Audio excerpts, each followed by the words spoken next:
Hello friends, welcome back to my YouTube channel Learning Loop. Today's my topic is how to write text along a path. तो आज हम लोग समझते हैं कि पाथ और शेप के ऊपर हम लोग टेक्स्ट को कैसे राइट डाउन करते हैं, उसके क्या मेथड्स होते हैं, इसको आज हम लोग समझते हैं। ओके, स्टार्ट करते हैं। सबसे पहले फोटोशॉप ऑन कर लेते हैं। फोटोशॉप में जाने के बाद टूल पैनल में चले जाते हैं और यहाँ से पेन टूल अप्लाई कर लेते हैं। ओके, तो सपोज पाथ और शेप, जब भी आप पाथ की बात करते हैं तो पाथ किससे बनता है? पॉइंट से मिलता है। जब पॉइंट से पॉइंट मिलते हैं तो पाथ क्रिएट होता है और किसी भी पाथ के ऊपर टेक्स्ट को बहुत ही इजीली वे में फोटोशॉप में लिखा जा सकता है। ओके, तो यहाँ से पाथ सपोज कुछ भी हम ड्रॉ कर लेते हैं पेन टूल की हेल्प से। फिर यहाँ पे सिंगल क्लिक करके कंट्रोल बटन से बाहर आ जाते हैं। ओके, तो यहाँ पे देख रहे हैं कि एक पाथ मैंने क्रिएट कर लिया है। अब इस पाथ के ऊपर सपोज मुझे कुछ टेक्स्ट अप्लाई करना है, तो वो कैसे होता है? जब भी आप कोई पाथ या शेप पे वर्क कर रहे होते हैं तो यहाँ ऑप्शन बार में आप देखते होंगे कि जो ड्राइंग मोड होता है यहाँ से अभी अप्लाई हो चुका है। कोई भी आप वर्क करेंगे शेप पाथ किसी पे भी, तो यहाँ से बाय डिफॉल्ट वो अपने आप एक्टिव हो जाता है। ओके, तो यहाँ देख रहे हैं पाथ अप्लाई हो चुका है। फिर आप यहाँ पे टी प्रेस करते हैं। ओके, यहाँ टी प्रेस करते हैं और यहाँ पे आप जब टी प्रेस करते हैं तो देख रहे हैं कि कर्व की तरह एक कर्सर आ रहा है। जब यहाँ कर्व आने लगे तभी आप कुछ भी लिख सकते हैं इस पे। ओके, तो सपोज यहाँ पे सिंगल क्लिक करते हैं। सिंगल क्लिक कर रहे हैं तो देख रहे हैं पाथ के ऊपर भी क्या आ रहा है कि लिमिट बना हुआ है। क्यों? क्योंकि हर चीज का एक लिमिट होता है। तो जब भी आप कोई भी शेप या पाथ पे आप कुछ भी लिखते हैं, टेक्स्ट सपोज अप्लाई करते हैं, तो उसकी भी लिमिटेशन होती है। तो ये लिमिटेशन पॉइंट जो आप देख रहे हैं उसको आप यहाँ से कर्सर से इसको इंक्रीज डिक्रीज कर सकते हैं। किस बटन के थ्रू? कंट्रोल बटन के थ्रू। ठीक है, तो ये देख रहे हैं कि यहाँ पे मैंने एंड पॉइंट तक इस लिमिट को रख दिया। जब यहाँ पे मैं लिमिट को जो इसकी लिमिट स्टार्टिंग में थी उसको मैंने लास्ट तक जब लेके गई, तो देख रहे हैं कि जो इसके पीछे जो भी आप यहाँ टेक्स्ट लिखा हुआ था, ये जो टेक्स्ट आप देख रहे हैं लॉरेल इप्सम डॉलर सेट, ये पहले के वर्जन में नहीं आते थे, लेकिन अब जो लेटेस्ट वर्जन आ रहा है फोटोशॉप या किसी सॉफ्टवेयर का, तो उसमें ये टेक्स्ट जो बाय डिफॉल्ट टेक्स्ट होते हैं डेमो टेक्स्ट, वो शो कर रहा है। ओके, तो अभी मैंने जो लिखा यहाँ सिंगल क्लिक से जब टेक्स्ट अप्लाई किया तो लिमिट जब लगा हुआ था, तो देख रहे हैं कि पॉइंट के पीछे जहां तक पॉइंट था वहीं तक बस लेटर दिख रहा था। जब मैंने पॉइंटर को आगे तक लेके कर्सर से मूव कराई तो यहाँ पे क्या हुआ है कि यहाँ पे पूरे जितने भी टेक्स्ट लिखे हुए हैं वो हिडन टेक्स्ट शो हो रहे हैं। ओके, इसी तरह से आप यहाँ पे कंट्रोल ए की हेल्प से पहले आप इसको सेलेक्ट कर लेते हैं, कंट्रोल ए करके, और आप कुछ भी यहाँ पे टाइप कर सकते हैं। सपोज मुझे अपने टॉपिक का ही नाम लिखना है, तो कुछ भी मैं लिखती हूँ, how to write text along a path in Photoshop। Suppose मैंने ये राइट डाउन कर दिया। अब इसको आप किसी भी वे में मूव करा सकते हैं। ठीक, कंट्रोल बटन की हेल्प से आप चाहे तो इसको नीचे की तरफ भी लगा सकते हैं, कोई भी स्टाइल में जैसे आप चाहते हैं आप इस टेक्स्ट को रख सकते हैं। यहाँ से आप कैरेक्टर की हेल्प से, कैरेक्टर का जो पैनल आपको दिख रहा है स्क्रीन पे इधर, वो कैरेक्टर पैनल को आप हाईलाइट कर लीजिए। सबसे पहले अगर आपको यहाँ शो ना हो तो आप विंडो ऑप्शन में चले जाते हैं और यहाँ से आप कैरेक्टर को क्या करते हैं, ऑन कर लेते हैं। ओके, तो कैरेक्टर ऑन कर लेने से टेक्स्ट से रिलेटेड जो भी सेटिंग्स होती है वो यहाँ पे शो हो जाती है। ठीक है, टेक्स्ट का आपको फॉन्ट चेंज करना हो या फिर टेक्स्ट जो लेटर आपने लिखा है उसके बीच के गैपिंग डिस्टेंस को आपको इंक्रीज डिक्रीज करना हो, ठीक है, या फिर आपको इसका रेशियो बढ़ाना हो टेक्स्ट का, तो आप कुछ भी यहाँ से फॉन्ट स्टाइल एनीथिंग आप चेंज कर सकते हैं टेक्स्ट में। ओके, तो सपोज मुझे इस टेक्स्ट की जो स्टाइल है उसको चेंज करना है, तो यहाँ से इसको सेलेक्ट कर लेते हैं और यहाँ पे जो भी आप स्टाइल चाहते हैं वो आप यहाँ से स्टाइल को अप्लाई कर सकते हैं। ओके, तो देख रहे हैं सपोज मुझे एरियल लेना है, तो एरियल मैं सेलेक्ट यहाँ से कर लेती हूँ, एरियल स्टाइल का फॉन्ट में सेलेक्ट कर लेती हूँ। अब यहाँ से इसको, ये देख रहे हैं एक क्या होता है, कैंसिल का ऑप्शन आता है यहाँ पे और यहाँ से यस का आता है। तो जो टिक वाला है उससे अप्लाई करने के बाद जो भी आप यहाँ पे सेटिंग करते हैं उसको यहाँ से यस कर देते हैं। ओके, इस टाइप का स्टाइल अप्लाई हो चुका है। अब इसके बीच की जो गैपिंग्स है, इसके कलर को चेंज करना है। कलर चेंज कर सकते हैं, कोई भी कलर आप यहाँ से अप्लाई कर सकते हैं। ओके, लेटर के बीच की गैपिंग कितनी रखनी है उसको यहाँ से अप्लाई कर सकते हैं, इंक्रीज डिक्रीज कर सकते हैं। ओके, तो ये होता है। उसके अलावा आप यहाँ से इसको यस कर देते हैं तो आप यहाँ देख रहे हैं कि टूल पैनल में टू टाइप्स के क्या होते हैं, सिलेक्शन टूल होते हैं। क्या का कौन कौन से, एक पाथ सिलेक्शन टूल होता है और एक डायरेक्ट सिलेक्शन टूल होता है। जो आपने पाथ ड्रॉ किया है इसमें आप कुछ चेंजेस चाहते हैं, कोई किसी तरह का मॉडिफिकेशन चाहते हैं, तो आप क्या करते हैं, डायरेक्ट सिलेक्शन टूल को यहाँ से अप्लाई कर देते हैं। या तो आप कंट्रोल ए के थ्रू इसको कर सकते हैं या फिर आप यहाँ से अप्लाई कर सकते हैं। ठीक है, उसी तरह से यहाँ पे जो भी आपको लेटर में चेंजेस चाहिए, सपोज आपको कोई फॉन्ट चेंज करना है, तो आप टेक्स्ट से रिलेटेड जो भी सेटिंग करते हैं तो यहाँ से आप कैरेक्टर पैनल के थ्रू भी कर सकते हैं या फिर आप यहाँ डायरेक्टली भी कर सकते हैं। ओके, जब आप यहाँ से टेक्स्ट अप्लाई करते हैं तो यहाँ देख रहे हैं, यहाँ से भी स्टाइल्स को आप चेंज कर सकते हैं। ओके, आप यहाँ से जिस भी टाइप का आपको शेप लेना है उस टाइप का आप फॉन्ट स्टाइल ले सकते हैं। ओके,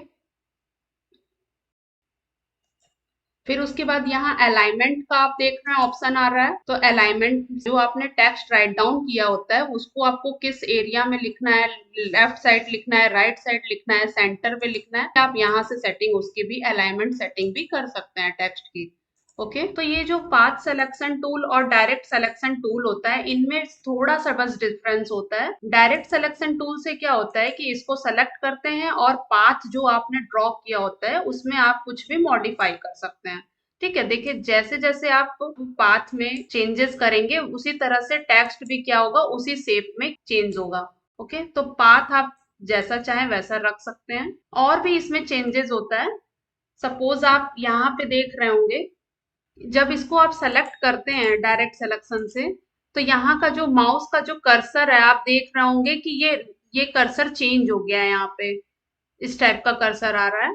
तो इससे क्या होता है कि ये जो आपने टेक्स्ट लिखा हुआ है ये आप राइट की तरफ भी मूव कर सकते हैं, लेफ्ट की तरफ भी मूव कर सकते हैं और सेंटर में भी आप इसको मूव कर सकते हैं। ओके, तो ये कर्सर इसलिए भी होता है, डायरेक्ट सिलेक्शन करते हैं तो आप इस तरीके से भी कर सकते हैं। ओके, इसके बाद क्या है, path selection tool. Path selection tool से क्या होता है कि जब आप इस पे क्लिक करते हैं तो यहाँ देख रहे हैं कि ये जो एंकर पॉइंट्स हैं ये शो करता है। इससे क्या होता है कि जो पाथ में सिलेक्शन आपको करना होता है, लिमिटेशन जो होता है वो आपका लेफ्ट राइट सेंटर किसी भी साइड से हो सकता है बहुत ही इजीली। ओके, तो पाथ सिलेक्शन टूल और direct selection tool. Path selection tool का मतलब होता है कि पाथ में जो सिलेक्शन आप करके लेफ्ट राइट जो टेक्स्ट आपने लिखा होता है उसको आप इंक्रीज डिक्रीज अलाइन कर सकते हैं। डायरेक्ट सिलेक्शन टूल का मतलब होता है कि पाथ को आप मॉडिफाई कर सकते हैं, किसी भी शेप में आप उसको कन्वर्ट कर सकते हैं और टेक्स्ट भी उसके साथ साथ कन्वर्ट हो जाता है। ओके, जिस शेप में आप पाथ को रखते हैं उसी शेप में टेक्स्ट भी कन्वर्ट हो जाता है। ये मेथड होता है। तो ये होता है पाथ को, पाथ पे टेक्स्ट को अप्लाई करने का तरीका। ओके, अब हम लोग चलते हैं शेप के थ्रू समझ लेते हैं। तो सबसे पहले यहाँ से इलिप्स टूल या कोई भी शेप आप ले लेते हैं। ओके, सपोज इस टाइप का शेप मैंने ले लिया। तो यहाँ देख रहे हैं कि जब मैंने शेप ड्रॉ किया तो ड्राइंग मोड में आप देख रहे हैं कि शेप एक्टिव हो गया। ठीक है, जो भी आप करंट पे जिस पे वर्क कर रहे होते हैं वो ड्राइंग मोड अपने आप यहाँ पे एक्टिव हो जाता है। तो अभी शेप यहाँ पे अप्लाई हो गया है। विदाउट शेप यहाँ पे, क्योंकि हम लोग शेप पे वर्क कर रहे हैं तो शेप ही यहाँ पे अप्लाई होना चाहिए। पाथ पे वर्क करेंगे तो पाथ यहाँ पे होना चाहिए। ओके, उसके बाद आप यहाँ पे फिल में चले जाते हैं, फिल ऑप्शन में, और यहाँ से कलर फिल कर लेते हैं कोई भी। ठीक है, फिर यहाँ स्ट्रोक आपको कैसा रखना है। अगर आपको स्ट्रोक में कलर, स्ट्रोक का कलर भी चेंज करना है तो चेंज कर सकते हैं, नहीं तो यहाँ से नो फिल कर सकते हैं। ओके, ठीक, फिर यहाँ से स्ट्रोक का किस टाइप का आपको स्ट्रोक रखना है, डैश वाला, प्लेन लाइन, जिस भी टाइप का आपको स्ट्रोक डिजाइन करना है वो आप कर सकते हैं, यहाँ से सेटिंग कर सकते हैं उसकी। ठीक है, फिर आप यहाँ पे टी प्रेस करते हैं। ठीक है, टी प्रेस करते हैं और यहाँ देख रहे हैं कि कर्सर कर्व वाला आ गया है। ठीक है, तो कर्सर को यहाँ से सिंगल क्लिक करते हैं ओनली। जब आप सिंगल क्लिक किए तो देख रहे हैं जो बाय डिफॉल्ट टेक्स्ट है वो यहाँ पे शो करने लगा। ओके, अब यहाँ पे कंट्रोल ए की हेल्प से इसको रिमूव करते हैं और कुछ भी टाइप करते हैं।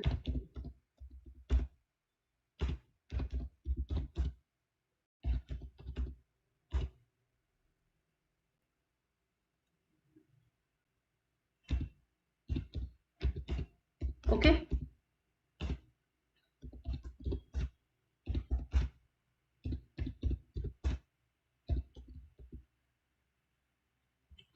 तो देख रहे हैं कि जैसे अभी आपको मैंने बताया कि पाथ की लिमिट होती है, वैसे ही कोई शेप भी आप ड्रॉ करते हैं तो उसकी भी लिमिट होती है। तो अभी यहाँ पे आप देख रहे हैं कि कंट्रोल बटन की हेल्प से मैं इसको ड्रैग एंड ड्रॉप करती हूँ। देखिए, तो देख रहे हैं ये जब मैं बाहर की तरफ कर रही हूँ तो जो टेक्स्ट है वो बाहर की तरफ अप्लाई हो रहा है, और जितना मूव कर रही हूँ जितने दूर तक उतने ही दूर तक टेक्स्ट दिख रहा है। जब इसको मैं छोटा कर देती हूँ तो बस उतने ही, जितना भी मैंने लिखा है बस वही टेक्स्ट आपको शो करेगा।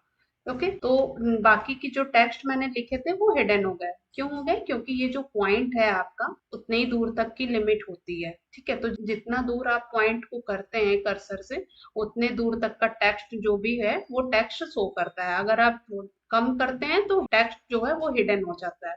ओके, तो यहाँ पे अभी मैं इसको बड़ा कर देती हूँ। ठीक है, और उसके बाद यहाँ से आप देख रहे हैं कि इसके जो कलर्स हैं उसको भी आप चेंज कर सकते हैं। इसको सेलेक्ट कर लीजिए और सेलेक्ट करके इसको नीचे ले आते हैं। अगर आप इसको रिमूव करना चाहें तो रिमूव कर सकते हैं। ठीक है, तो ये आपके ऊपर है। जो भी आप शेप और पाथ पे वर्क करते हैं वो इनविजिबल होता है। ठीक है, और जो टेक्स्ट आप लिखते हैं बस वही उसी डिजाइन में क्या होता है कि शो करता है, लेकिन शेप और पाथ इनविजिबल होता है। ओके, तो फिर आप इसको सेलेक्ट कर लेते हैं कंट्रोल ए की हेल्प से। इसको सेलेक्ट कर लिए। अब यहाँ से टेक्स्ट और शेप के बीच की जो डिस्टेंस है, गैपिंग है, उसको आप चेंज कर सकते हैं। ठीक है, यहाँ से क्या कर सकते हैं कि जो टेक्स्ट है उसको आप इंक्रीज कर सकते हैं, इंक्रीज और डिक्रीज। ठीक, उसके बाद यहाँ से इस ऑप्शन से आप टेक्स्ट के बीच के डिस्टेंस को कम कर सकते हैं। ओके, और फिर उसके बाद जो टेक्स्ट की साइज है, कितने साइज आपको रखने हैं टेक्स्ट की, वो यहाँ से आप चेंज कर सकते हैं सेटिंग करके। ओके, तो सारा कुछ टैग से रिलेटेड जो भी आपको चेंजेस चाहिए वो यहाँ कैरेक्टर पैनल से ही होता है। ठीक है, तो ये होता है मेथड। उसके बाद आप यहाँ से देख रहे हैं कि कलर किस टाइप का चाहिए, तो कलर भी आप चेंज कर सकते हैं, कलर अप्लाई कर सकते हैं। ठीक, फिर टेक्स्ट के बीच में जो गैपिंग होती है, जो कोई भी आप वर्ड लिखे होते हैं उसके बीच की जो डिस्टेंस होती है उसको आप यहाँ से, अगर आपको कम करना है तो कम कर सकते हैं, और या तो बढ़ाना है तो बढ़ा सकते हैं। ओके, तो ये देख रहे होंगे। आप चाहे तो यहाँ से भी कर सकते हैं, नहीं तो आप राइट लेफ्ट स्क्रॉल करने से भी माउस बटन के आप इसके डिस्टेंस को कम और ज्यादा कर सकते हैं। ओके, तो ये मेथड होता है कोई भी शेप और पाथ के ऊपर टेक्स्ट को अप्लाई करने का फोटोशॉप में। जो कि आप अगर कोई भी चीज आप डिजाइन कर रहे हैं, पाथ पे लिखना चाहते हैं, सपोज कोई टेक्स्ट अप्लाई करना चाहते हैं, किसी शेप पे आपको कोई टेक्स्ट अप्लाई करना है, तो आप बहुत ही इजीली वे में फोटोशॉप में किसी शेप पे किसी पाथ पे आप टेक्स्ट को लिख सकते हैं। ओके, तो आज की इस क्लास में बस इतना ही। Thank you.